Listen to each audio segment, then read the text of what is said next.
So I think gangsterism is a component of our whole crime issue that faces us, and crime really is one of those areas that I think is out of control. And they are, gangsterism is a component of it.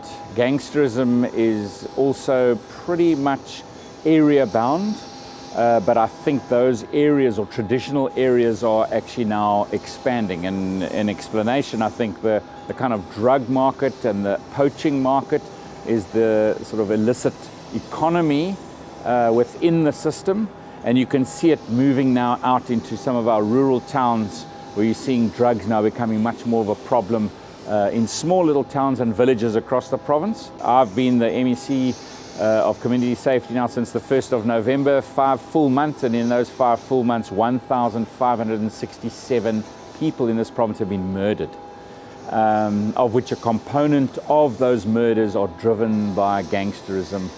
It's actually a much bigger issue. It's a whole of society issue. It links through to education, it links through to health, it links through to opportunities and economic issues. You go to places where gangsterism arrived, you'll see low unemployment rate. You'll see low skills rates. You'll see dropouts in schools. So yeah, it's not only about an anti-gang unit, it's about a whole of society approach. It's about all of the role players coming together so that you can arrest someone, but you've got to come in with alternatives, with skills development, opportunities for new business. The economy, the illicit economy is massive. When you remove it, you've got to fill it with something else, otherwise it'll just come back in again.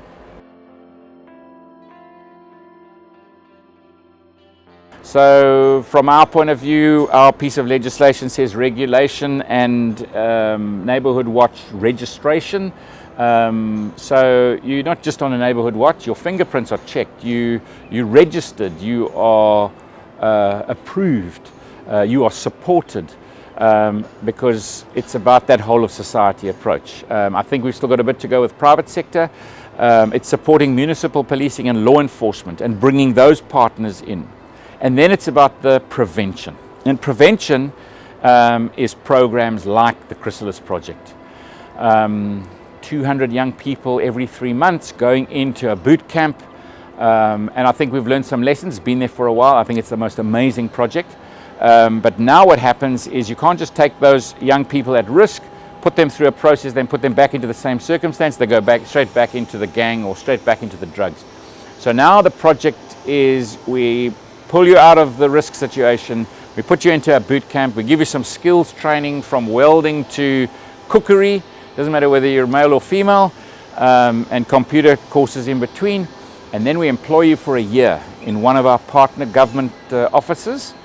So that actually gives you a much better chance to have moved away from the negative in your home space or in your workspace or in your society of where you are that's pulling you down, and give you an opportunity of actually creating a positive future.